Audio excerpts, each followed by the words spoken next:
Olá, boa noite.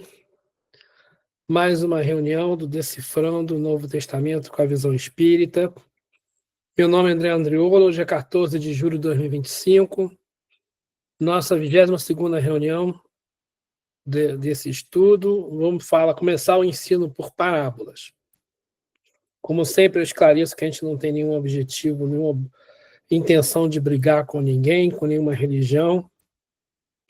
E a gente também sempre fala que a gente usa essas Bíblias aqui como referência. O texto que vai aparecer nos slides é o texto da Bíblia de Jerusalém, mas eu consulto essas outras também para me ajudar.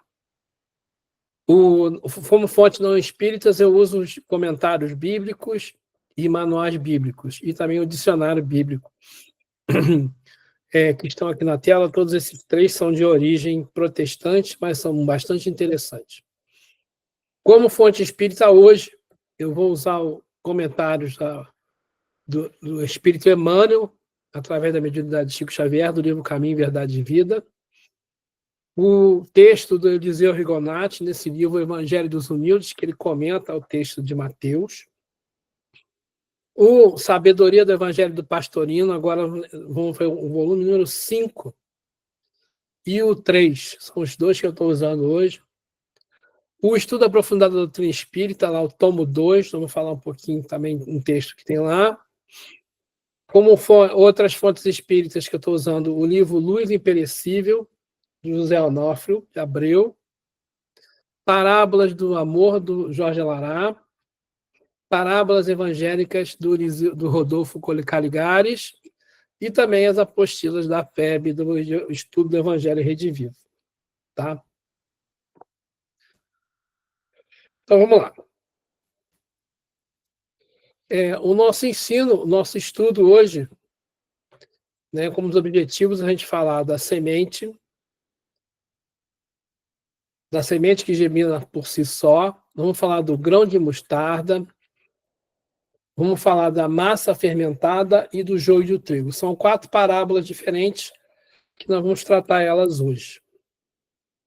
A semente que germina por si só, né, esse texto está lá em Marcos, capítulo 4, e ele fala assim: o reino de Deus é como um homem que lançou a semente na terra. Ele dorme e acorda, de noite e de dia, mas a semente germina e cresce, sem que ele saiba como. A terra, por si só, por si mesma, produz o fruto. Primeiro a erva, depois a espiga, e por fim a espiga cheia de grãos. Quando o fruto está pronto, imediatamente se lança a foice, porque a colheita chegou. Esse texto é bastante... A gente viu semana passada, né, quando Jesus fala por parábolas, né, quando ele está falando para pastores, ele usa ovelhas. Quando ele está falando para mercadores, ele fala de dinheiro. Quando ele está falando quando vai falar com agricultores, ele vai falar de sementes. Né? Então é coisa da vida, do dia a dia. Porque aquelas pessoas com quem ele falava eram pastores, eram mercadores, eram agricultores. Né? Então ele está falando aí usando esse automatismo que a lei divina determina, né? Que você planta a semente germina, aí dá um broto, depois vira uma espiga, e depois cresce, vira uma espiga, depois vira o fruto, né? Então, assim, né, quando você começa a olhar para isso, o que Jesus está querendo falar, né? Qual é a profundidade disso? Isso aí é um exemplo que tudo na vida tem um propósito, e tudo tem uma razão de ser, e isso funciona de maneira harmoniosa e, de certa maneira, automática. Né? Então, por exemplo, a semente, eu posso falar assim, né? Ele está falando aqui o reino dos céus, né? O reino de Deus é como um homem que lançou uma semente. Então, a semente representaria a aquisição de conhecimento. Né? E depois desse conhecimento, que a gente primeiro conhece, né? Essa é uma coisa bastante interessante, né? A gente estuda a doutrina espírita. Todo mundo fala, Não é você entrar na doutrina espírita, a doutrina espírita entrar em você, mas o processo é assim. O processo é a semente, que é a aquisição do conhecimento, depois a gente começa a entender aquilo, né, aquilo germina, e a gente se manifesta que a gente estudou em pensamentos e palavras. A gente começa a falar coisas que a gente não falava antes, né? Mas isso ainda não trouxe, a doutrina espírita não entrou na gente ainda. A gente começa a falar. Eu percebo que muitas vezes o pessoal mais novo, né, que a gente treina para entrar na doutrina, né, que dá o curso do estudo sistematizado, por exemplo, nós vamos começar uma turma nova em agosto. Então, aquelas pessoas que chegam lá de primeiro, elas ficam encantadas com o conhecimento, elas vão falando, vão repetindo aquilo, mas ainda falta um pouquinho, né? Então, o crescimento ali, depois que germinou, começou a brotar, né? Esse crescimento representa a mudança, uma mudança de hábito de comportamento. É quando a gente começa já a entender o que está acontecendo. Aí eu vou, gente, né, o negócio é diferente. Não é só eu falar. Se eu falo que tem que amar o próximo, como a si mesmo, eu tenho que começar a amar o próximo. Se eu falo que fora da caridade não há salvação, eu tenho que começar a ser caridoso. Né? Então a gente começa a falar, tem que perdoar e tal, a gente começa a mudar os nossos hábitos. E aí, os frutos, né, é quando a gente começa a ter muito forte, né, as ações, né, a ação no bem. Né? A gente começa a atuar de forma enérgica, de forma real no bem. Aí as pessoas olham para você e falam assim, nossa, como você mudou. Você, há um tempo atrás, você era muito diferente, né? Você melhorou muito. Né? Aí, quando é que acontece isso? É quando a gente começa a já ter essa mudança de hábito e comportamento e a gente começa já a querer fazer alguma coisa para produzir essas coisas, né? Produzir os frutos, né? Mas quando Emmanuel, estudando esse assunto, ele foi muito direto. Eu sempre penso isso, porque a gente fica falando, muitas vezes eu vejo espírita fazendo, não é só espírita não, religioso fazendo palestra, né? O padre fazendo homilia, ou o pastor fazendo a pregação, ou o espírita fazendo a palestra ou a exposição, e começa a dar bronca. Aqui você não pode isso, que não pode aquilo. Outro dia estava, não sei o que foi que estava acontecendo, que alguém deu uma ideia. Vamos botar na entrada do centro.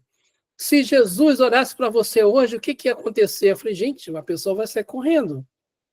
Porque a gente começa a colocar culpa nas pessoas, né? Começa a dizer que você está totalmente errado. A pessoa desiste de frequentar o centro espírita. E a gente quer que as pessoas vão ao centro espírita, né?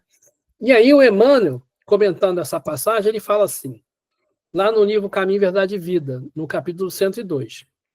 Emmanuel é espírito, né, pela mediunidade de Chico Xavier. Ninguém julgue fácil a aquisição de um título referente à elevação espiritual. Quer dizer, não é fácil você virei espírita, estou fazendo palestra, ganhei um título, ganhei uma medalha aqui, né? Vou para o céu quando eu morrer. Não é assim, né? Aí o Emmanuel continua falando, a erva está longe da espiga, como a espiga continua distanciada dos grãos maduros. Então, entre um e outro, né, entre a semente, a erva que nasceu, né, e a espiga, que ele fala que é o segundo broto, né, e o fruto, né, imagina os 4 estágios que o Emmanuel está se referenciando aí nessa mensagem, a distância entre o outro é enorme. Né? É por isso que a gente está vendo. Né? É isso que acontece com a gente. De um estágio para o outro, tem muito trabalho para a gente fazer. Por isso que não é rápido. Né? Não é rápido. E ele fala, nesse capítulo, o mais forte adversário da alma que deseja seguir o Salvador é o próprio mundo. Que a gente está no mundo. Quando o homem comum descansa nas vulgaridades e inutilidades da existência terrestre, ninguém examina os passos. Quer dizer, quando a gente está não fazendo o que todo mundo faz, não está preocupado em ir para o centro, não ir para a igreja, não ir lá para o centro de Umbanda, não ir para a igreja, né? Não, aí, fulano é carola, né? Fulano é uma beata, fulano é crente, né? Fulano não sai do centro espírita, cicrano, né? Vive lá no terreiro. A gente fica falando essas coisas, né? Depois que a pessoa começa a ir, porque antes disso ninguém vai. Porque foi o que o Emmanuel fala, todavia, em surgindo no coração a erva tenra da fé retificadora, sua vida passa a constituir objeto de curiosidade para a multidão. Então, depois que você começa a fazer palestra, a pessoa fala assim, ó, tu faz isso dentro de casa, então é ótimo, né? Dentro de casa, então, tu vai lá, fala palestra, posa de santo, mas aqui em casa tu, ó, né? É isso aí. E quando a gente começa né, a falar e querer passar o que a gente aprendeu, todo mundo fica olhando para você. Né? Outro dia, isso há muitos anos atrás mesmo, quando eu comecei no Espiritismo, eu estava no Tones com a Flávia e as crianças, e aí, na época, o Tones ainda tinha um balcãozinho ali com um tamborete. Eu estava ali sentado, aí o presidente do Allan Kardec, na época, vice-presidente do Allan Kardec na época, me entra lá no Tones, senta no balcão e pede um copo de chopp. Aí ali, como é que pode? Né? Metendo malho no cara. Por que ele não podia beber um chopp? Onde é que está escrito que a pessoa não pode beber chopp? Está escrito em algum lugar, os espíritos falam que não pode beber nada? Né? É porque a gente tem isso na cabeça. Eu também não estou dizendo que é para beber, não. No centro espírita não vende cerveja, não vende nada disso, né, nas cantinas. A gente não incentiva isso de maneira nenhuma, muito pelo contrário. Mas o que acontece é que eu não tenho nada com isso.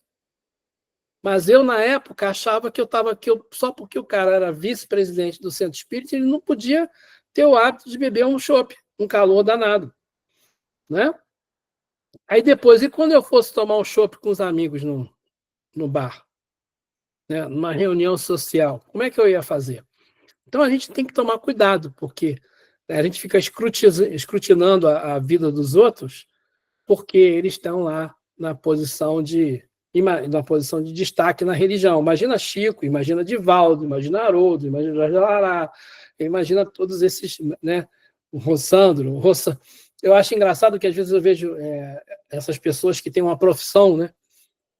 Tem uma profissão diferente, tem uma profissão que também usa a rede social. Então a pessoa está na rede social fazendo palestra espírita, ela aparece na rede social também falando do seu curso, da sua profissão. E o pessoal mete o malho. Gente, a pessoa vive disso. E ela não está misturando. Né? E a gente fica, então, por quê? É exatamente isso. Quando a gente começa a ter, né, a semente do evangelho já germinou na gente, ainda está naquela parte muito, né, na segunda fase, na germinação, a gente começa só a olhar para os outros com crítica. E aquele que já tá no crescimento, já está mudando, se sente afetado. E a gente fica com medo. E aí o Emmanuel continua. E conclui assim, né? Muitos dos aprendizes desanimam e voltam para o lodo, onde os companheiros não vêm. É melhor, então, sair, parar de fazer esse troço, porque ninguém vai ficar me perturbando. Né? Bom, então essa é a parábola da semente que germina por si só. A próxima parábola é a parábola do grão de mostarda. Então, o texto da parábola fala assim: E dizia: Com que compararemos o reino de Deus? Ou com que parábola o apresentaremos? É como um grão de mostarda, o qual, quando é semeado na terra, sendo o menor de todas as sementes da terra, quando é semeado, cresce e torna-se maior do que todas as hortaliças e deita ramos, a tal ponto que as aves do céu se abrigam na sua sombra. eu comecei a procurar, né, a diferença, né? Então, olha só que coisa interessante. Só uma nota, essa imagem foi feita pela IA, inteligência artificial. Eu pedi lá na inteligência artificial para gerar uma imagem com a semente de mostarda e um arbusto de mostarda, né? Então, pequenininho e dá um arbusto. O Google diz, né, e o próprio dicionário bíblico também fala, que o arbusto de semente pode chegar até estourando 2,5 metros. Mas o normal é um arbusto de 1 metro, 1,5 metro, né? Então, você vê uma sementezinha pequenininha lá no dedo do cara, né? Pequenininha, vai dar um arbusto grande. Então, ele está falando disso, né? E aí, o que é interessante, né? Porque o que o Jesus fala? Que ela é pequenininha, mas quando é semeada na terra, cresce e torna-se maior do que todas as hortaliças, né? Qual é a moral dessa história, né?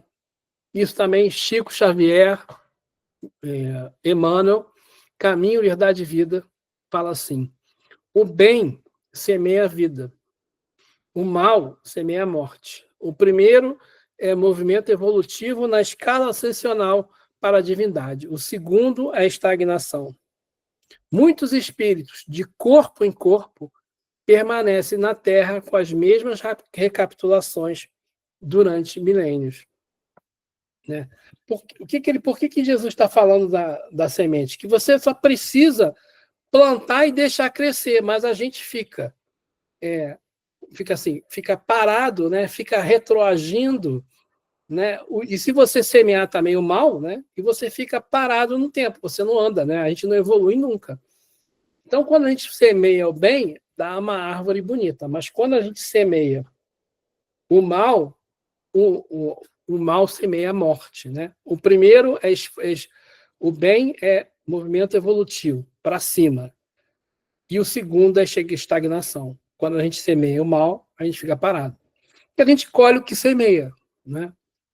E aí Emmanuel fala: muitos espíritos, de corpo em corpo, permanecem na Terra com as mesmas recapitulações durante milênios. Né? E isso tudo Emmanuel comentando essa frase: mas tendo sido semeado, cresce.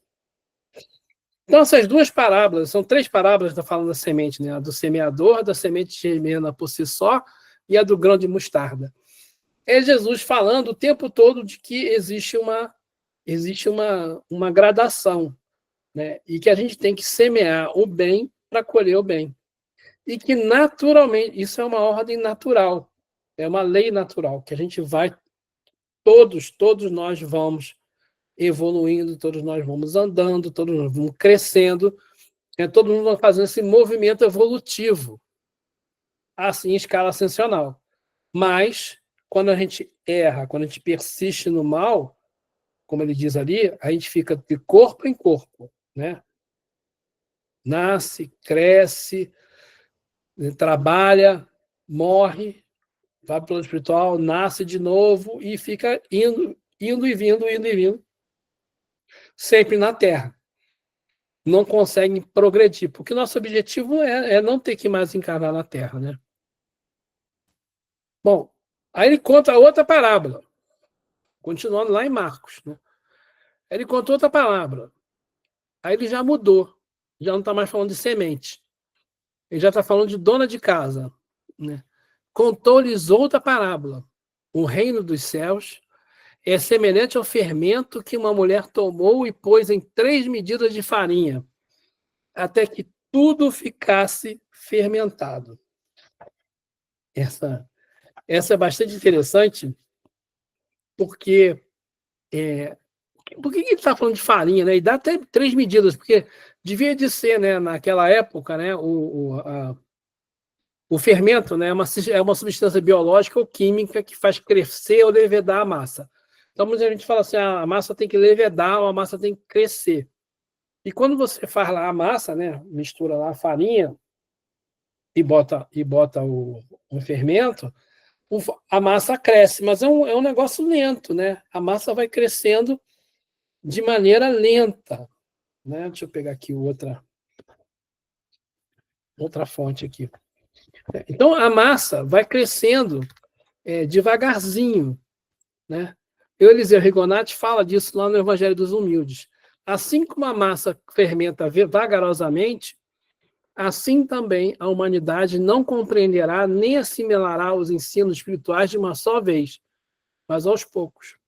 Então, quando ele fala o reino dos céus é semelhante ao fermento que uma mulher põe. O que é o reino dos céus, né? É nessa história. É a gente entender, a humanidade entender o que é a vida espiritual.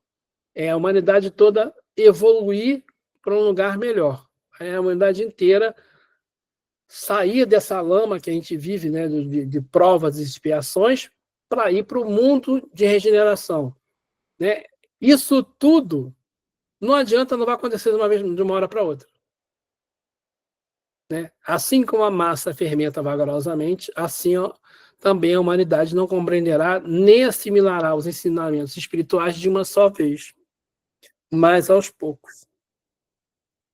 A gente está estudando, né, o Evangelho, não sei, né, 2000 anos, tem 2000 anos que nós estudamos e a gente está aqui, né, capengando, andando devagar.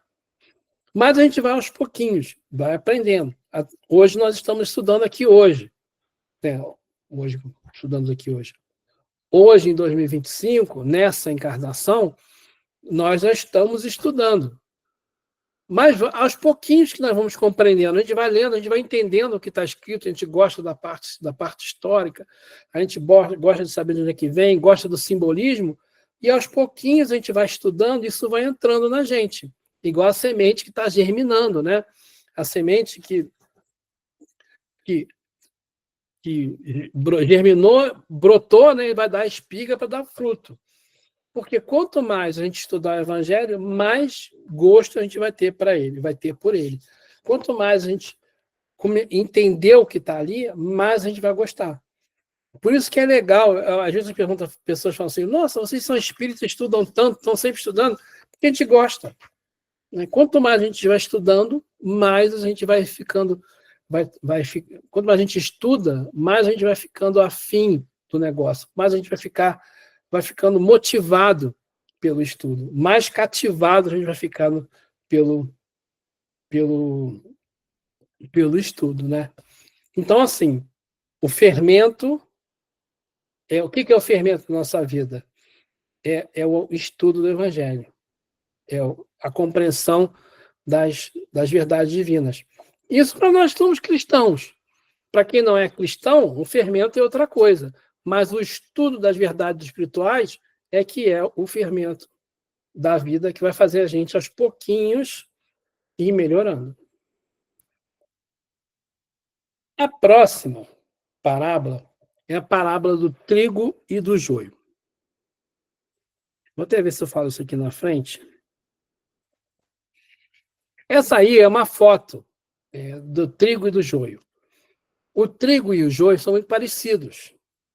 Quando eles estão novinhos, ali, brotinho, você não consegue saber quem é quem.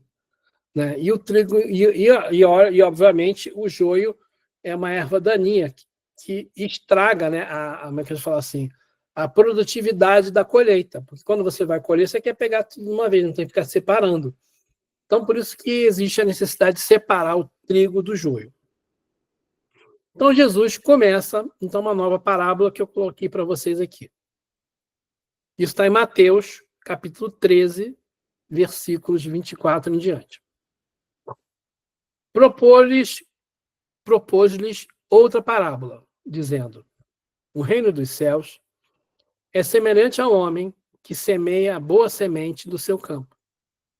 Mas, dormindo os homens, veio o seu inimigo e semeou o joio no meio do trigo e retirou-se. E quando a erva cresceu e frutificou, apareceu também o joio. E os servos do pai de família, indo ter com ele, disseram-lhe, Senhor, não semeaste tu no teu campo a boa semente? Por que tem então o joio? E ele lhes disse, o inimigo é quem fez isso. E os servos lhe disseram, Queres, pois, que vamos arrancá-lo? Porém, eles lhe disseram, não.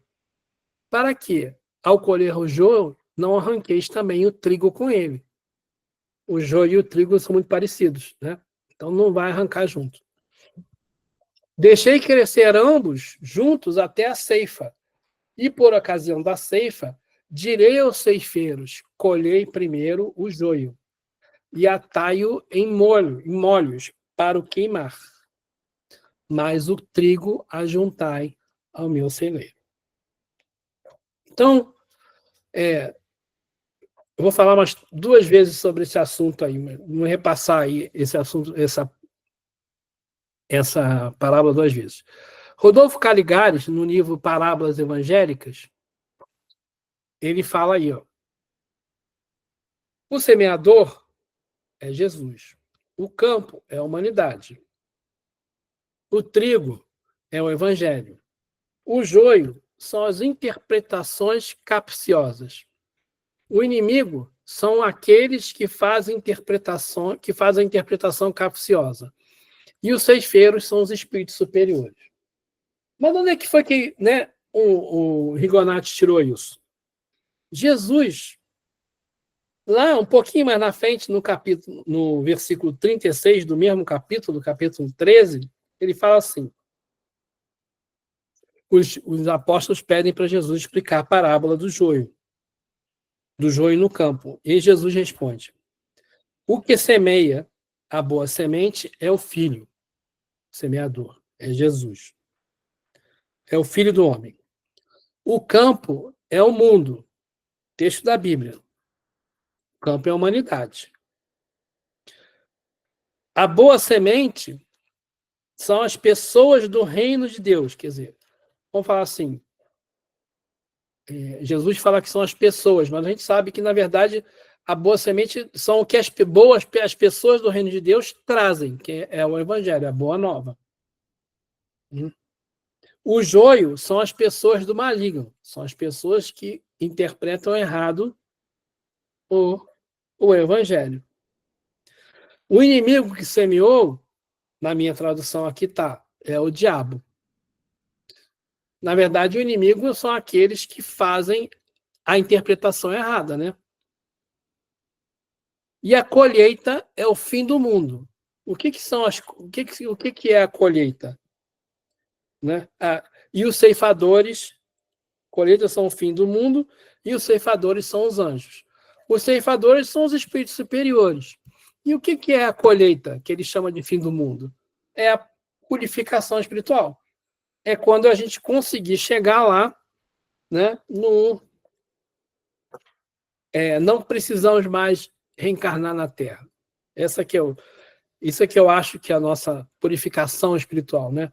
É quando a gente chega num ponto que a gente não precisa mais vir para cá, não precisa mais sofrer. Mas vamos então interpretar, vamos ler agora versículo por versículo, não vamos ver todos os versículos, mas quase todos os versículos. Começa ali. Mas dormindo os homens. Isso é uma coisa interessante, porque Allan Kardec, no Livro dos Espíritos, os Espíritos no Livro dos Espíritos, na questão 682, os Espíritos falam que o descanso físico e mental é uma lei da natureza. Descanso físico e mental. Então não existe só descanso. A pessoa não fica cansada só de fazer esforço físico, ela fica cansada também do esforço mental. Isso lá em 1857. Né? Então, lei da natureza. É a lei do descanso. E aí ele fala, os Espíritos falam, no entanto, incumbe-nos discernir o descanso da ociosidade. O que é ociosidade? Né?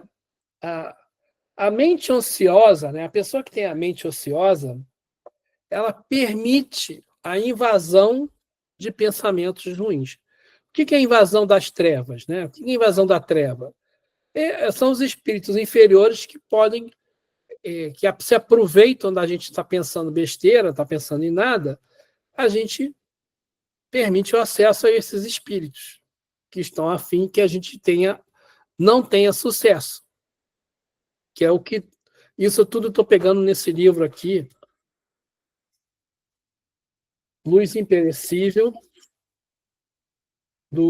que é lá da União Espírita Mineira. É um livro qual é o nome dele? Honório Onofre de Abreu. Então, a mente ociosa, né, ela está sujeita a essas invasões.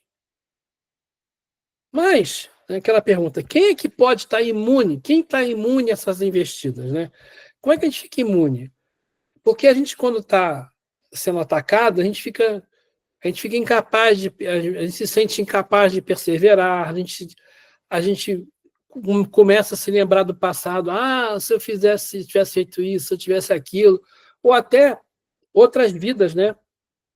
Outras vidas aparecem no nosso subconsciente, a gente nem sabe que é isso, e essas coisas de outras vidas também facilitam a invasão desses espíritos inferiores, né? Que atacam a gente. Então, quando, né, Jesus fala, mas dormindo os homens, veio o inimigo, semeou o joio no meio do trigo, ele está falando assim, a gente tem a plantação, né? Quem plantou foi Jesus, não foi isso que a gente viu? Jesus plantou. O campo é a humanidade, o trigo é o evangelho, mas se a gente dormir, quando a gente dorme, porque nós não ficamos vigiantes o tempo todo, a gente começa a ter essa sensação de falta de perseverança. Eu não vou conseguir, o desânimo, né? A gente fica querendo voltar atrás, eu devia ter feito isso, devia ter feito aquilo, o arrependimento. Por isso que se fala, né? Orar e vigiar. Né? Vigiar. O que é vigiar? É a gente tentar neutralizar a mente ociosa, mas tem que descansar. Mas descansar não significa que você vai ficar pensando você vai se deixar levar por besteiras. Porque hoje em dia, então, né, que a gente pega o celular, entra no Instagram, no TikTok, no Facebook, ou no YouTube, ou sei lá onde, né, até no WhatsApp fica vendo besteira, né? E fica besteira no sentido de coisas que não têm nenhuma importância. E às vezes a gente vê coisas que... E esses aplicativos, eles têm lá um algoritmo que só traz para a gente coisas que a gente tem afinidade, que a gente já disse que tem afinidade. Então, dependendo do que eu gosto, só vem aquilo, e aquilo vai acumulando, acumulando, acumulando. É uma invasão, né? Uma invasão que a gente tem na nossa mente. Né? Aí, mas dormindo os homens, veio o inimigo e semeou. O que é o inimigo? O inimigo é um adversário. Né? Tanto o Honório Onofre, como também, acho que o Eliseu Rigonati, eles falam a mesma coisa, que o adversário é sempre um instrumento avaliador do progresso. Porque quando alguém que se coloca com uma posição de adversário ou de inimigo da gente, essa pessoa mostra para a gente o que nos afeta. O que faz eu ficar com raiva do outro? O que faz eu achar que o outro é meu inimigo? Essa pessoa vai mostrar para a gente, olha, você não andou o suficiente, você não perdoou, você não aprendeu a relevar o que os outros estão fazendo, você não aprendeu a ter firmeza para dizer não, né? Ou não aprendeu ainda a ter discernimento para sair fora daquela armadilha. Então, o inimigo, o adversário, são sempre instrumentos de avaliação do nosso progresso. Né? Então, o Honório fala assim, esse inimigo, esse avaliador, pode se expressar-se nos fatos e mesmo nas pessoas menos avisadas. Então, assim, quando um fato, uma ocorrência desencadeia o processo de desajuste, não devemos culpá-los, já que representam a corporificação de elementos dentro de nós, que necessita ser exercido pela vigilância, pela prece e pelo trabalho. E o joio, né? E ele falou, semeou o joio no meio do trigo e retirou-se. O joio, já tinha falado, parece muito com trigo e se desenvolve no meio dele. Né? Então, o joio, ele precisa ser, ele vai ficar ali, não dá para tirar ele antes que ele fique maduro. Isso que eu queria falar. Ele, quando está novinho, o joio é muito igual ao trigo. Você só consegue, ele só fica verde assim quando ele fica mais velho. O trigo fica marronzinho, né, cor de trigo ali, e o joio, quando fica mais maduro, ele fica verde. Aí é que dá para separar. Então, no início, não dá para separar. Né? Então, ele fala assim, e semeou o joio no meio do trigo. O que significa isso? A gente fica, na nossa vida, a gente convive lado a lado com os nossos inimigos, com as nossas dificuldades, com os nossos adversários, com as nossas más tendências. Está tudo junto com a gente. Né? A gente vive no campo, na humanidade. E o ensinamento de Jesus, o evangelho, ou a coisa boa, ou o bem, é o trigo. E as informações deturpadas, o adversário, o inimigo, as minhas más tendências, é o joio. Mas fica tudo junto. A gente vive ali, né, é uma convivência forçada. E o que acontece? Os menos bons aprendem com os mais evoluídos. E os mais evoluídos pegam exemplo dali também, né? Porque é uma oportunidade que a gente tem de ser testado, de vencer as tentações, da gente se fortalecer. Por isso que a gente vive, né, a humanidade é um campo de trigo, onde o trigo e o joio estão juntos. Muitas vezes, a Kardec até pergunta isso para os espíritos, mas por que tem gente ruim nascendo? Não é melhor que gente ruim não ficasse com gente boa? Não, é preciso que haja convivência do joio e do trigo para que a gente aprenda com o erro dos outros, com o nosso erro, e que a gente vai juntos, cada um vai se melhorando. Aquele menos, o Honório Abreu usa esse termo, o menos bom aprende com os mais evoluídos. E assim todo mundo vai andando para frente, né? E aí ele fala, né? Eu ainda estou no versículo 25, tá? Mas dormindo os homens, veio o seu inimigo, semeou o joio no meio do trigo e retirou-se. Então, assim, o que ele interpreta, né? O que ele interpreta desse pedacinho assim? E o inimigo se retirou.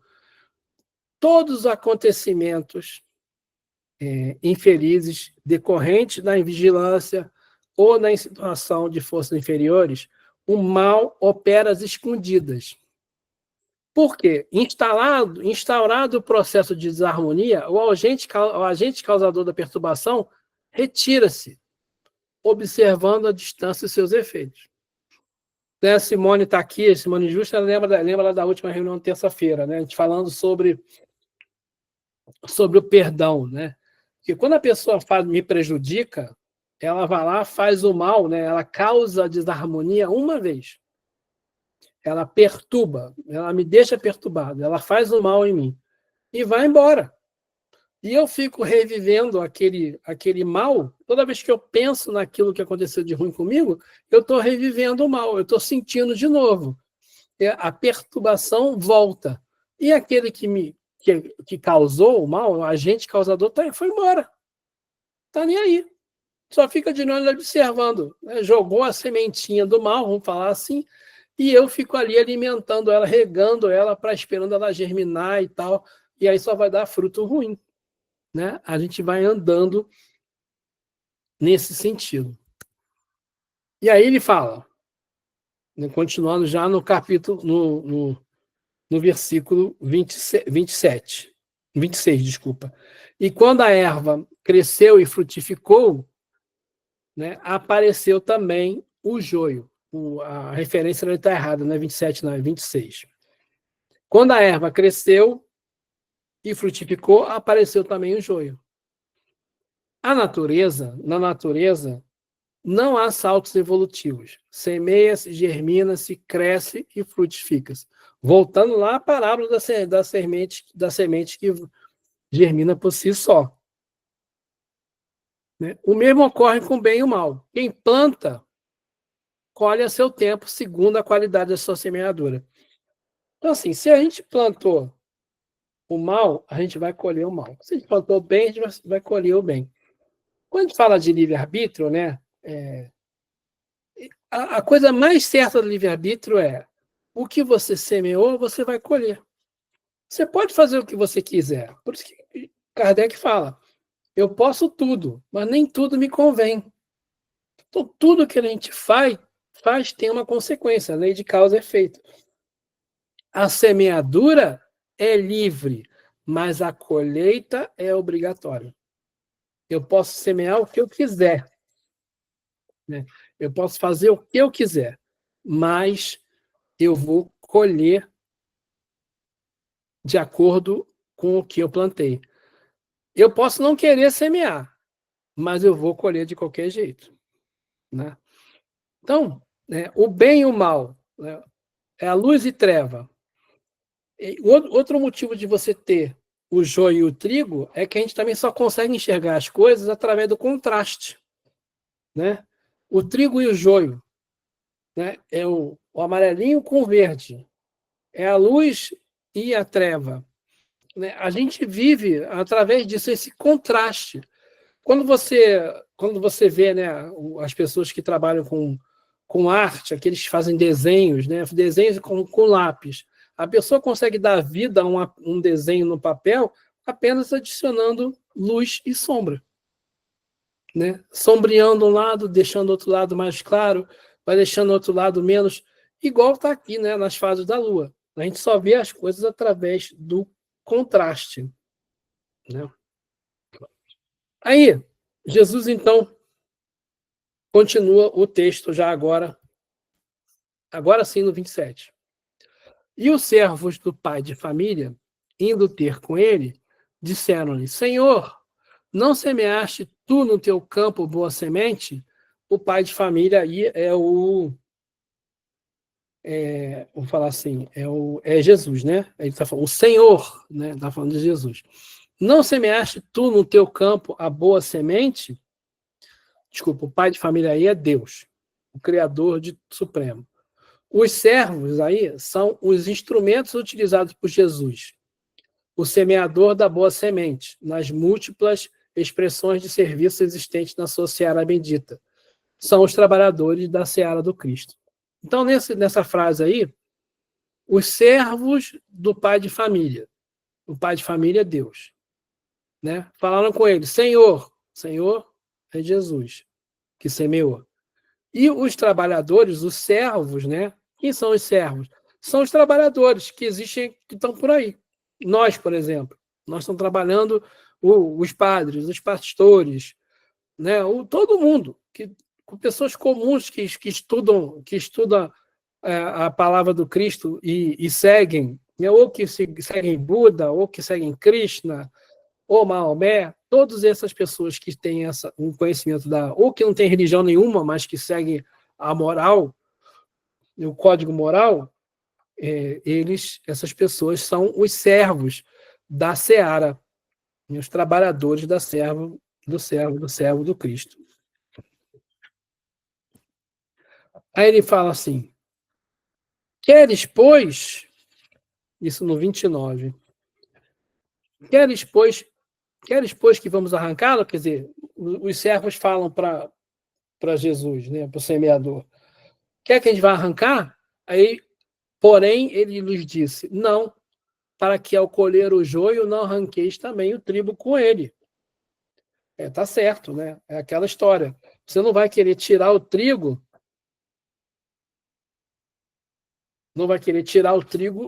junto com o joio. Tem que esperar separar, tem que esperar crescer, né? O joio é muito parecido com o trigo. Por isso que a gente vive na Terra todo mundo junto, porque nós somos muito parecidos. A gente fala, tem muita gente ruim, mas nós também não somos tão bons assim. Somos melhores do que alguns, mas somos piores do que outros. E assim vai, né? Aí Jesus fala, deixai, no 30, né? Deixai crescer ambos juntos até a ceifa. Olha só, né? O que é a ceifa? O que é o momento da ceifa? O momento da colheita. né? É um momento em que a gente vai ser, vamos falar na época da transição planetária. Todo mundo fala, nós estamos passando na posição, os espíritos falam, né? Passando uma transição planetária. Os espíritos que não puderem mais ficar aqui na Terra, porque o ambiente espiritual da Terra vai se melhorar, esses espíritos que ainda não aprenderam, que ainda têm uma vibração muito diferente, inferior ao que a Terra vai se tornar lá na frente, esses espíritos, então, vão ter que ser retirados da Terra. Como aconteceu com Capela na época de Adão, né? 6.000 anos atrás. Houve lá em Capela uma ceifa, uma colheita. E o joio foi separado do trigo, né? Então, por que ele deixar todo mundo? Por que Jesus fala que todo mundo tem que crescer junto? O mal reconhece o seu erro, se renova, e o bom aprende e adquire novas virtudes, né? E, por ocasião da ceifa, Jesus continua, por ocasião da ceifa, direi aos ceifeiros, colhei primeiro o joio, atai-o em molhos para o queimar, mas o trigo ajuntai no meu celeiro. Então, o joio são aqueles espíritos que não vão mais poder ficar aqui na Terra, vão ter que ser levados para um planeta que esteja entrando em provas e expiações. E o trigo, que são aqueles que já têm condições, né, que já entenderam bastante das leis divinas, esse vai ficar no seu celeiro, que vai poder continuar reencarnando aqui na Terra. Então, o interessante é que ele separa o ceifeiro. Quem são os ceifeiros? Porque ele fala dos servos e fala dos ceifeiros, né? Os ceifeiros são diferentes dos servos. E ele fala, né, de ceifa, ele fala de foice, passar a foice, fala de colheita, fala de evolução espiritual. Ele está falando de um fim de ciclo, né? Porque quando chega o momento de passar a foice, né, de separar o trigo do joio, de colher o trigo, amarrar o joio e tacar fogo, ele está falando assim, aqueles que conseguiram evolução espiritual vão poder passar para um mundo de regeneração. Aqueles que ainda não conseguiram vão para um planeta novo. De qualquer maneira, para todos os dois é o fim do ciclo. Então, o momento da colheita, né, é um momento de um fim de ciclo. E os ceifeiros são os trabalhadores que têm uma tarefa específica. São aqueles espíritos que vêm, né, que Jesus manda, os missionários, vamos falar assim, aqueles que vêm com a tarefa de ajudar a gente a evoluir. São aqueles espíritos que vêm dizer para a gente, olha, está errado, o caminho não é esse, né? Vocês podem fazer certo, vocês estão fazendo errado. São os missionários da luz, vamos falar assim. São trabalhadores com tarefa específica. Porque, na verdade, qualquer um pode plantar. Como eu tinha falado. Qualquer um pode plantar. E a gente pode um dia, né, se a gente continuar estudando, trabalhando, fazendo bem, a gente pode, como diz Jesus, né, deixe a tua luz brilhar. Quem sabe a gente pode deixar de ser servo e virar um ceifeiro, né? Virar um trabalhador com tarefa específica, numa outra encarnação.